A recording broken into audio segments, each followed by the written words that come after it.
Hello everyone, আসসালামু আলাইকুম। আশা করি আপনারা সবাই ভালো আছেন। আজকে আমি আপনাদের সাথে শেয়ার করব খুবই মজাদার বাটার কুকিজের রেসিপি। খুব সহজে বানাতে পারবেন। তো চলুন রেসিপিটি শুরু করা যাক।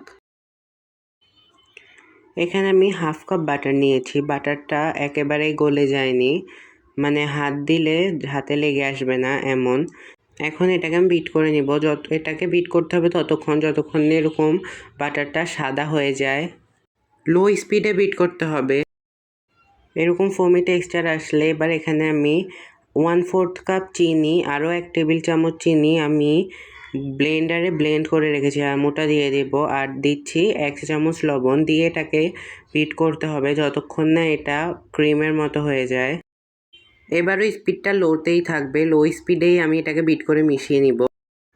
বিট করতে করতে এক পর্যায়ে বাটারটা ক্রিমের মতো হয়ে যাবে, বাটার ক্রিমের মতো। আমারটা হয়ে গিয়েছে, আমি বিট করা বন্ধ করে দেব। এবার এখানে দিব একটা ডিমের কুসুম, 2 টেবিল চামচ গুঁড়া দুধ আর ভ্যানিলা এসেন্স। গুঁড়া দুধটা দেওয়ার চেষ্টা করবেন, গুঁড়া দুধটা দিলে বাটার কুকিজের টেস্টটা অনেক অংশেই বেড়ে যায়।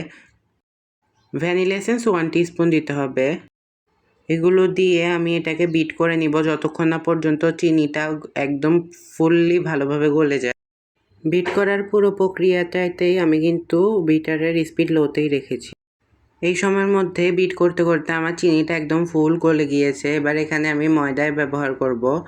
ময়দাটা চেলে দিয়ে দেবো। এখানে আমি 1 কাপ ময়দা নিয়েছি, এটাকে চেলে দিয়ে দেব। সাথে আমি এখানে 2 টেবিল স্পুন কর্নফ্লাওয়ার দেব। ময়দাটাই ব্যবহার করবেন, আটা দিলে কিন্তু হবে না, এখানে ময়দাটাই ব্যবহার করতে হবে।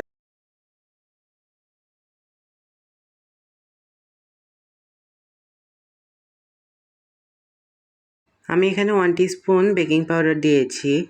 এটাকে আমি বিট করে নিব। আপনারা চাইলে স্প্যাচুলার সাহায্যে মিশিয়ে নিতে পারেন। আমি এটাকে বিট করেই মিশিয়ে নিব।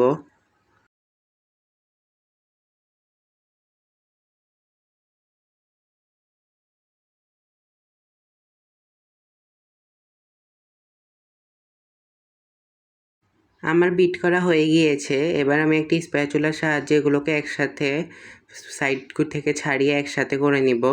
আমারটা কিন্তু পারফেক্টলি হয়নি, যেহেতু গরম পড়েছে আমার বাটারটা একটু গলে গিয়েছে। আমি এটাকে নর্মাল ফ্রিজে 5 মিনিটের মতো রেখে সেট করে নিয়েছি। এবার দেখুন এটা একদম পারফেক্টলি সেট হয়ে গিয়েছে। আপনারা চাইলে হাত দিয়েও এটা শেপ দিয়ে নিতে পারেন, কিন্তু আমি এখানে একটা 6B নজেল নিয়েছি, ওটার সাহায্যেই পাইপ করে ডিজাইন করে নিব। এখানে আমি 2টা পাইপিং ব্যাগ নিয়েছি, একটার ভিতর নজেল ঢুকিয়ে রেখেছিলাম, আরেকটার ভিতরে আমি ব্যাটারটা দিয়ে দিচ্ছি, না হলে পাইপিং ব্যাগ ফেটে যাওয়ার সম্ভাবনা আছে, তাই আমি ডাবল পাইপিং ব্যাগ নিয়েছি।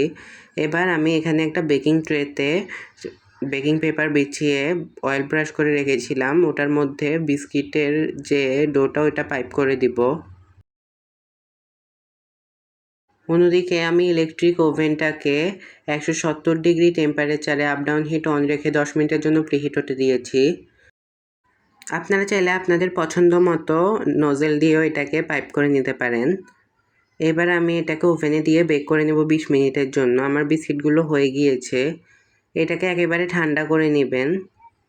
দেখুন বিস্কিটগুলো কতটা পারফেক্ট হয়েছে, আপনারা না বানালে বুঝতেই পারবেন না। আশা করি আপনারা বাসায় ট্রাই করবেন আমার রেসিপিতে।